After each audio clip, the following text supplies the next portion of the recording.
you don't realize how good you are at what you do until you see somebody else trying to do what you do. And how this works was I started Studio Logic Sound, my pro audio company, back in '92, and it was pretty much me. I had a partner, but I did all the work. I placed the orders, sold everything, did the training, shipped things out. I pretty much did everything. The other guy, he invested in the company and got me going, but he eventually faded away. Um, and I kept doing this all by myself. And I kind of liked the fact when you called, I answered the phone, you talked to me. I knew everything about the deal. So when you ordered things and if there was an issue, I could take care of it right away. But as things were going, I was getting more and more calls, and the business was growing. But I was just trying to take care of everything by myself. And I thought, well, wouldn't it be interesting if I could get, more people working with me? I didn't really want employees, but I wanted people kind of more subcontractors. People, if they sell stuff, they get paid. If they don't sell anything, they don't get anything. But I didn't invest in them, and it's really comes down to the effort that they put into it. And one of the things in pro audio is it was always the way you got paid is you may get like a base salary, just a very small salary, just so you show up every day. But where you made most of your money is off the profit of what you sold. When I first started, I would get 10% of the profit of what I sold. And at the end of the month, I would sit down with accounting and we'd go through everything, and they'd write me a check for what it was going to be. Or some companies, what they'll do is they'll give you more every week, and then when the end of the month comes around, they look at it and they say, okay, you made more money, here's your extra money, or you still owe us money. And that kind of system can get you in big, big trouble, because if you don't have any sales going on and you keep coming in every day and you're trying to sell stuff, but it's just not happening, and they're keeping tabs of the money they're giving you, you could end up owing the company. And there's some companies that do that, and I just think that's a wrong way of doing it. So I was always self-motivated to get things done. So I had this idea one time, and this is where the story comes in.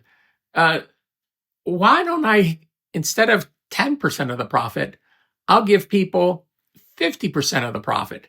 So basically, you become a partner without any investment in the company. And all I would do is give you all the PDF files of all the pricing of everything that we sell.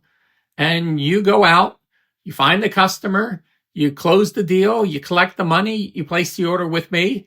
I send the product out and I cut you a check for half of the profit. And I thought that's a killer deal. And I was talking to some other sales guys from some other companies. They go, wow, that would be fantastic if you did something like that. And I kept thinking about it for years. And I finally said, what am I waiting for? So I did a big email blast, and I think I had about 3,000 people on my email list.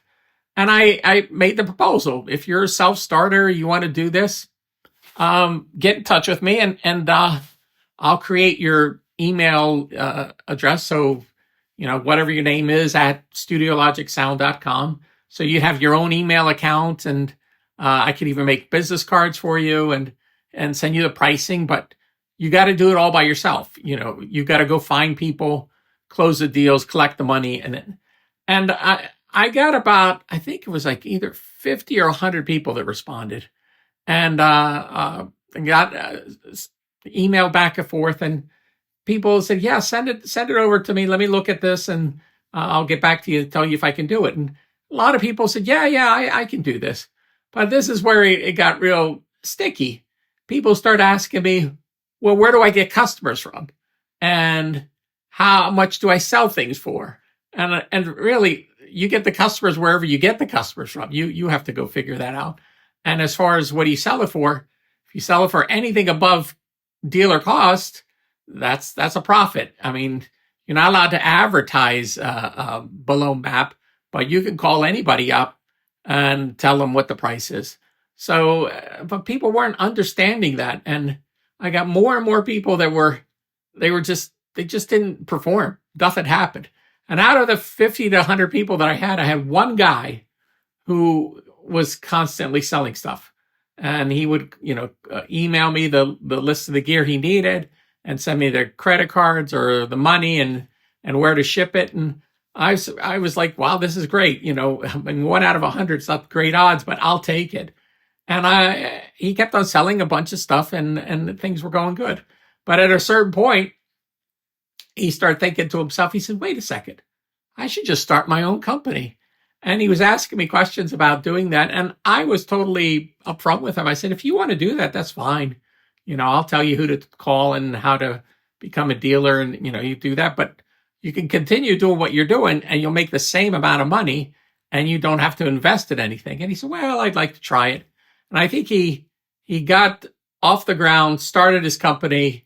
And I think he was around for a few years, and then I tried looking him up the other day, and I don't see his company anymore. So he probably just went away. So this is one of those things of you don't realize how good you are at what you do until you watch somebody else doing it, because there's a lot of coordination and keeping in touch with people and making sure that the orders are followed up on and making sure that there's no issues and making sure payments go through. I mean, that's a big important thing. The credit card's clear and there's no chargebacks and, things like that. So the story was hiring people, giving them 50% commission, and it just didn't work out. So there you go.